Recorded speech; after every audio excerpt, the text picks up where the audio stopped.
Just wanted your initial thoughts. It looks like through the first half, you guys played with maybe Diego up top. Recording in progress. And then maybe Joseph moved in there, how you guys sort of moved around the number 9 position there, and then why the switch in the second half?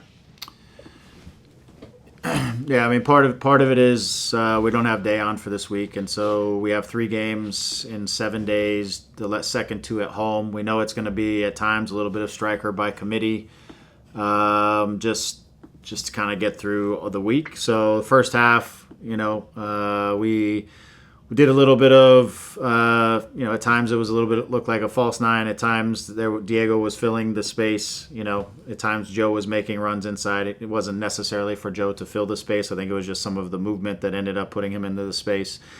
But we were looking to fill the 9 position in one of a couple different ways to have some presence in there. But we knew none of the guys that we were going to put in there are actually like 9s in the grand scheme of things. And we thought they would be fairly low, which they turned out to be. So we didn't think there would be a ton of space in behind through the middle part of the field, which is why we kept Joe more on the outside than through the middle, thinking we could work some actions on the outside and get to the end lines. But we were in the first half. We felt like we would try to work something and manufacture something, and then save Miguel's legs a little bit to come in the second half and give us what a true 9 presence might feel like. Again, just thinking big picture too in some ways. So we never really got to speed. I think was one of the biggest things today. Just I felt like watching us play was a little bit of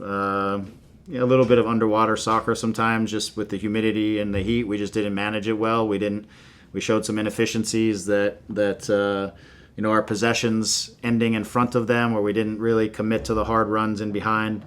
At times they were just marking up our midfield and clogging up some things, and then you got to do a little bit of extra physical work in those moments to shed your marker and to find yourself a little bit of space. And we just didn't do enough in there to be dangerous. And then I think the other way you create chances in a game like that is you defend hard together and you play in transition before the other team gets numbers behind the ball and before they organize the marking. And I felt like once we did the work to recover the ball, not always at the highest level of intensity, but when we did win it and we were facing forward, like that moment that we won it, we were resting instead of trying to punish them at that moment. And again, I conditions have something to do with that. But we just never got to it, and we suffered the result because of it. And so we got to leave this one behind us and recover and get back for the 2 big home games ahead of us this week. What does it say about the team? You look at the losses that you had with Chicago, Atlanta, Austin, and then Dallas, right? They seem to sort of have the same sort of, lackadaisical approach to them, and you don't get things done and things sort of go against you on the road. All 3 of those games didn't have Jovic. The transfer window's opening. Is it something that you guys are looking at that you need to fill a spot when Dayon can't be available? Yeah, it's something in consideration. Is trying to figure, Will and the guys figuring through our resources and what options are available. But it's certainly things we've talked about. So I think some one of the things that I would put consistently in those things, it's been either like this week is the first game in the week, but unique conditions for us and the humidity and heat, and I just felt like we just didn't get the physical work in that we needed to make a difference.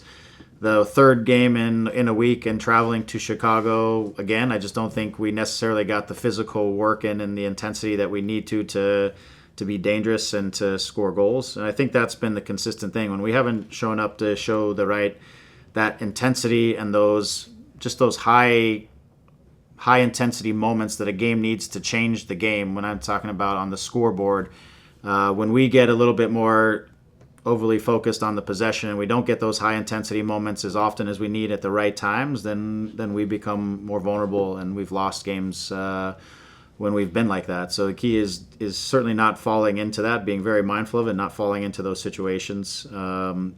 We'll talk about some things to clean up as well inside of that, maybe some consideration as to how we approach that type of game.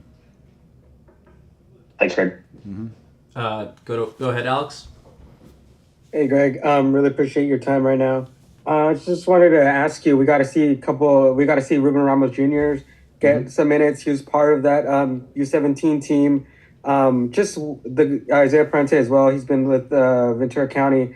Being able to get these guys minutes, how important is it in the season, especially when it's at this time of the year where maybe we won't be able to see those kind of players get a lot of playing time.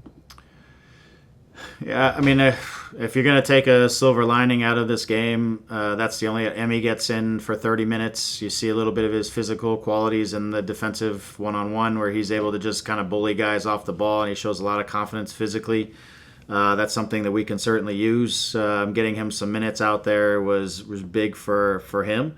Getting Isaiah, again with Gaston not being available, with Aguirre being away, having moved. Mark was physically struggling a little bit at halftime, which was why that adjustment happened. Then we need somebody like an Isaiah. We need Tucker. We need these guys to be able to step on and help us. I thought Isaiah did a solid job in his minutes in a game where we had a fair amount of moments with the ball, and the game wasn't super fast, but he did a solid job of keeping the ball moving and showing his understanding of just the position and playing.